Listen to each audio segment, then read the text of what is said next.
mbokku Saly Vélingara ñu ngi leen di nuyu ku nekk ci turam ak santam di leen sant ak i gërëm ci teewaay bi parce que nag yombul woon gis nañ ne daa fanaanoo taw suñu mbokku jigéen ñi waroon xuus dem marché togg añ mais lépp reyante nañ ba ñëw à temps ci ndaje bi donc ñu ngi leen di remercier bu baax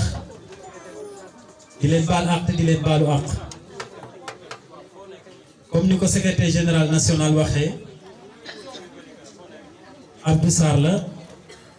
di coordinateur national union des jeunes avisés pour le développement di ndaw bu dëkk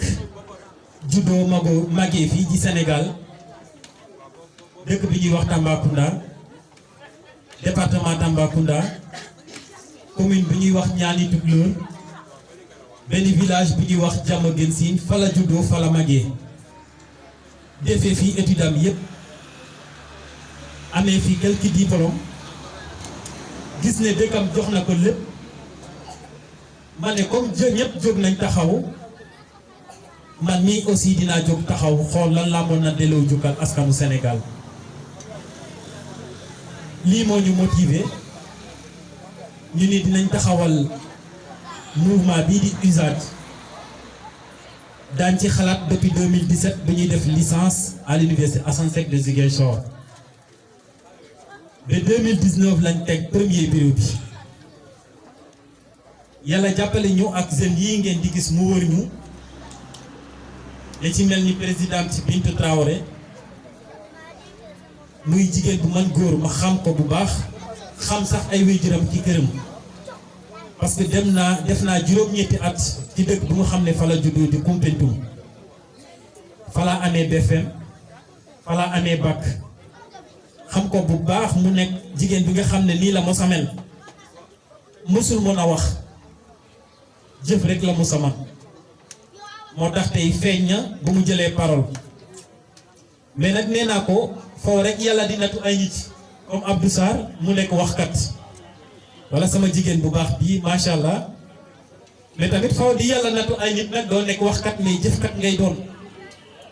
moom ci groupe boobu lay bokk donc comprendre nañ la bu baax présidente te xamal ne suñu fierté nga macha allah boo fi nekkee woon di xeex di woote guddeeg bëccëg di woo sa papa di naan waxal ak ci bintu tey jii bi ñu fi ñëwee ci ginnaaw ngay nang te koo dëgg mu dëgg la nga xeex ak moom kon teewaay bii nga am tey doo ko am mais nag maa ngi lay ñaax bu baax nga continuer ci lancé boobu sant nga sa borom kër man tamit dinaa ko sant parce que cooli moom la bi ñu démarré installation bi nga gis li ñuy def partout à travers le pays nga wax ak Maymouna mu wax ma ne ko dafa am borom kër te ñun ci kilifteef la ñuy dox j'avoue que man mii di wax ak yéen di coordinateur national sañu ma dugg oto jóge sama kër ba garage te woowuma sama kilifa ne ko maa ngi dem fii donc lépp lu ñuy dox Sénégal ku bëgg a bokk ci kuréel bi da ngay dox sa tànk kilifa ba mu jox la autorisation nga doog a ñëw rejoindre ñu moo tax bu mu waxee ma ne ko waxal ak sa borom kër mu wax ak moom mu jox ko autorisation moom it di ko gunge di góor bu baax di jokkoo ak maam à chaque fois di ñu gunge di ñu orienté moo taxoon fan yële kontaan naa benn bintu ma ne monsieur Daffé foo ma wutal ko ñaari ci mouvement UJAD mais comme moom dafa juboo ak bintu de trop mu ne ma non Sarr garawul nañ bàyyi loolu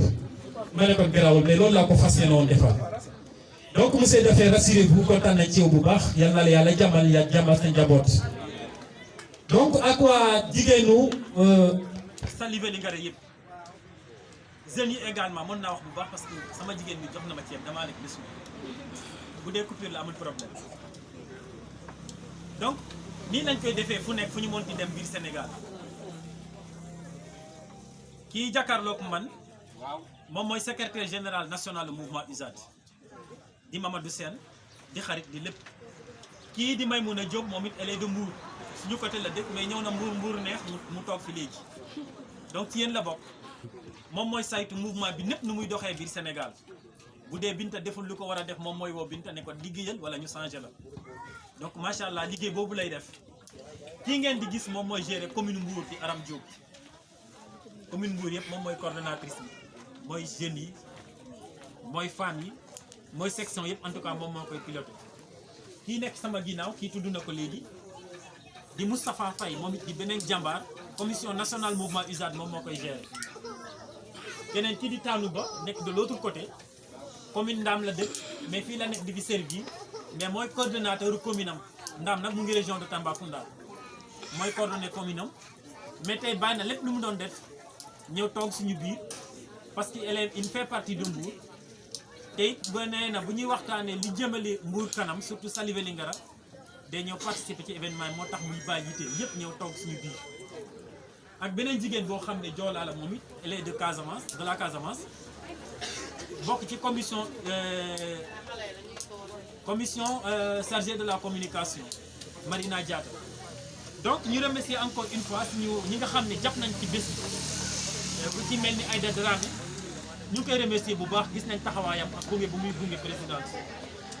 mais di remercier également Ndongo Fall monsieur Fall ñu ngi lay remercier bu baax. gis nañ taxawaay bi bu baax a baax ak nit ñay jàppale suñu jigéen di remercier également Mamadou Sylla donte nekku di fee mais seen représentant ñu ngi fi mais nañ xam ne mouvement USAD ñun kontaan nañ ci ñoom bu baax a baax mais di remercier également Mame Amadou Bella Diallo damaa yaakaaroon ne pël bu baax amul mais nekkete nag am na Saly Vélingara chaque jour question boobu laa doon posé wu na xam ne kontaan nañ ci moom bu baax. gis nañ également taxawaay bi ak gunge bi en tout cas képp ki nga xamante ni jàpp nga ci bés bi de près ou de loin xam leen ni ñun kontaan nañ ci yéen may leeral benn mbir rek avant ñuy dugg ci thème bi mooy que ne mouvement USAD jëm yi ma cité tey ñoom ñoo ko yor ñoo ko téye di ko doxal te ku leen wax ne autorité ak ku mu mënte doon ak lépp lu mën a doon ay garaadam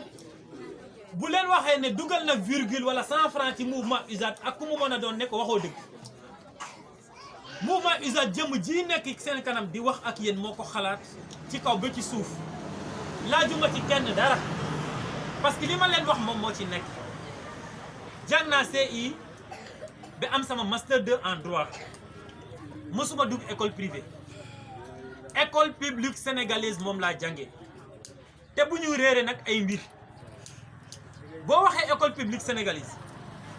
du président de la république moom mooy construire ay salle de classe déedéet du moom mooy jënd ay table banc du moom mooy fay suñu enseignants yi mais loolu yëpp ñun ñoo koy defal suñu bopp nuñ koy defee à travers impôts yi xam ngeen ko bu baax dañuy fay ay impôts directement wala ñuy fay indirectement mooy li ñuy wax TVA taxe à valeur ajoutée.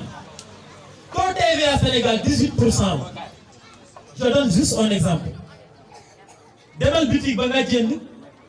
paquet cigarette à 500 francs. Pour nga xam ñaata nga dugal ci keesu Sénégal ci 500 francs boobu nga dépassé. Defal rek 500 multiplié par 18 divisé par 100. Le chiffre que tu vas trouver, li ngay trouver ci valeur, xamal ne loolu la ca des du boutique bi moo ko moom. TVA consommateur final bi moo koy supporté. mooy ku war a tox paquet cigarette bi soo ba tey def boo defee calcul boobu mooy dugg ci keesu état loolu exactement la état di construire ay tali loolu lay fayee suñu enseignant loolu également lay construire ay hôpitaux ak ay salles de classe pour ñun mais Macky Sall du xaalisam lay jël di fay enseignant wala muy fay docteur bi wala muy defar ay tali loolu ku nekk na xam ne boo dëkkee ci tali bi di daw xamal ne yaa ngi participer sama alal boo nekkee école di jàng xamal ne sénégalais yi ñu ngi lay jàppale ñoo lay financer loolu donc finalement ku nekk ci ñun amal na bëri ñëpp parce que bu ci ñëpp jàppul fa nga toog doo fa toog ba ci militaires yi nga xam ne ñoo assuré suñu sécurité donc toog tëju xalaat man exactement xam ne man doomu baadoola bii bu doon sama famille rek laa yaakaar duma sax am entrée en sixième parce que amuñ doole pour faire ma primaire kon amal naa leen bor boobu moo tax ñu sol suñu dal di wër Sénégal léegi mat 2 mois yi nga xam ne nelawatuñu chaque week-end ñu ngi tourné dimanche passé rek lañ jógee Louga donc ñu ngi def le tour du Sénégal ak suñu propre moyen pour waxtaan ak jeunes yi ñu changer seeni mentalité yi ñu xool bañ taxawaay la ñuy taxaw. Mon frère bu wax ci association Raise Money Time, c'est ça non? On a déjà en anglais. Wax na dëgg, il a parfaitement raison. Wax na ci la responsabilité de la jeunesse. Ban jeunesse lañu war a am pour changer suñu visage yu dëkk. Ndax dañoo war a toog rek tant yi su taxawee benn politicien jóge fële sol dërëm jël suñu xaalis ñu koy woy ak i tàgg muy maye bu fa jógee jeunesse yi reste les bras croisés bu problème amee jeunesse yi wàcc ci tali bi di lakki panneau ki sànni xeer di yàq les biens publics wala ndax dañoo war a bokk ci jeunes yi nga xam ne dañoo war a bokk ci des instances de décision yi maanaam fi ñuy jëlee suñu dogal yi ñu bokk donc ci jeunesse boobu lañu war a bokk wax na ko et puis il a parfaitement raison ci jigéen ñi laa war a waxtaan mais moom moo tax ma commencé ci jeunes yi parce que dafa souligner point bu am solo la responsabilité de la jeunesse ban jeunesse lañu war a am bi nga xam ne dina jóg taxaw takk ndigam ne dootuma woyal jàmm bu yàlla bind dootuma fetal jàmm bu yàlla bind damay jóg reyante sama life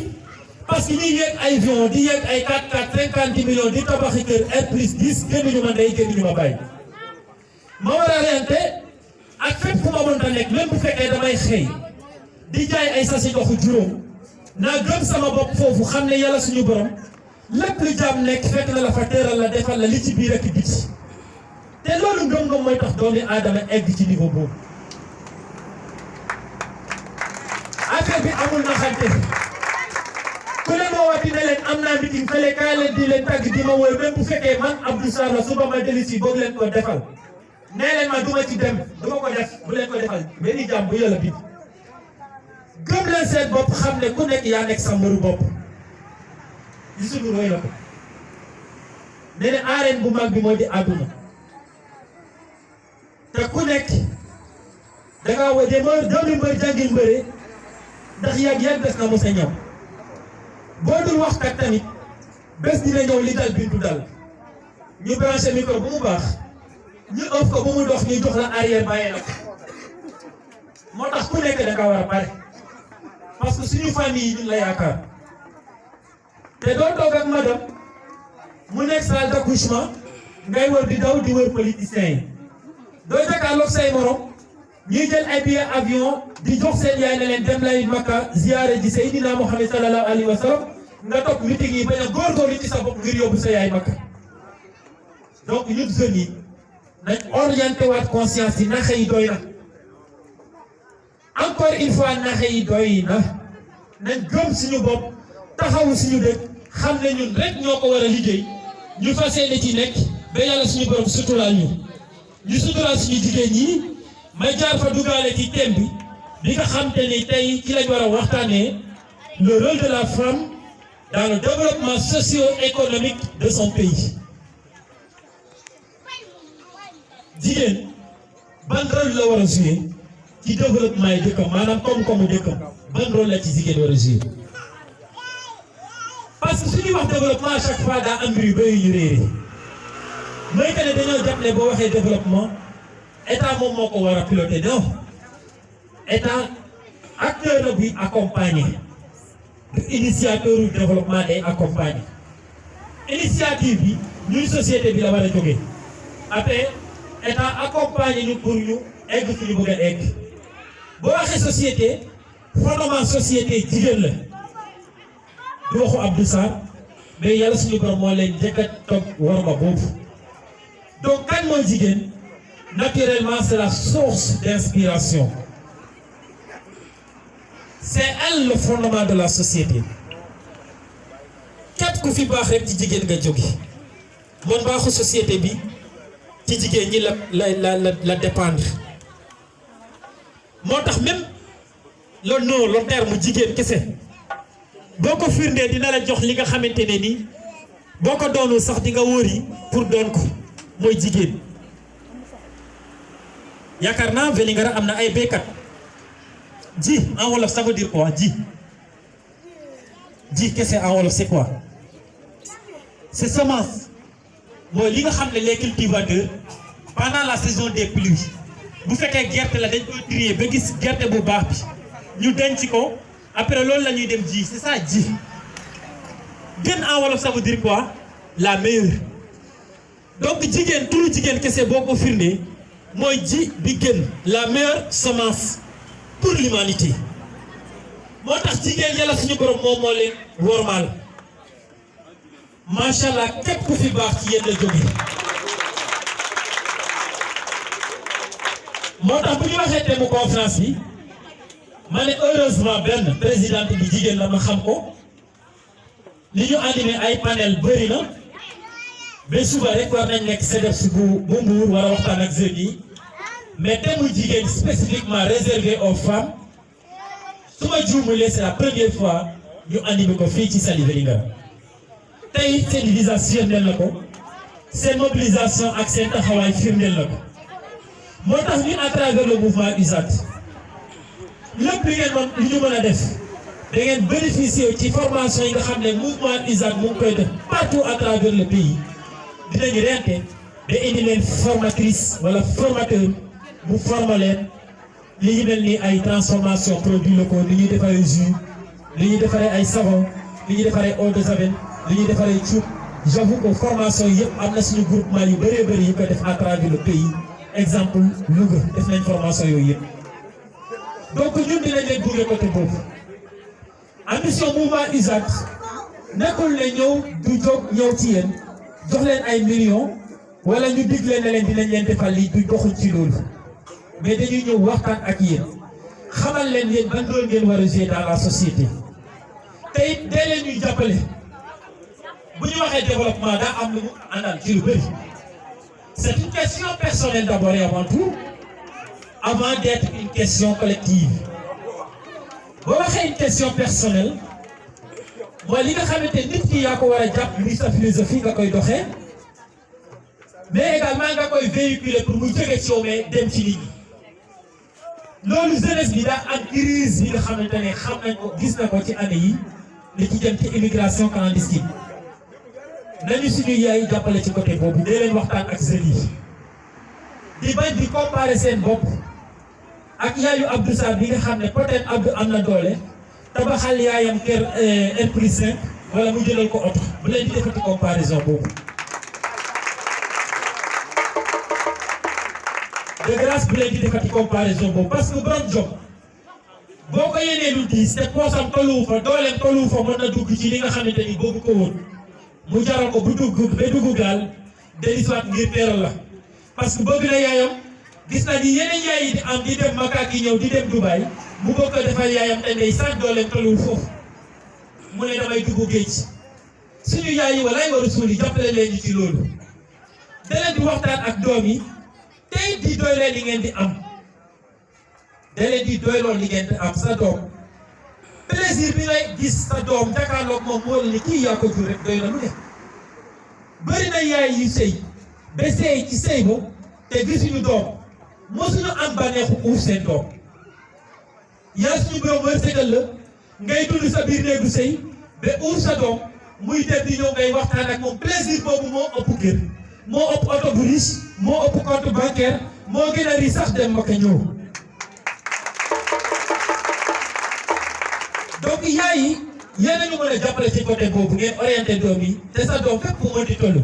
nga koy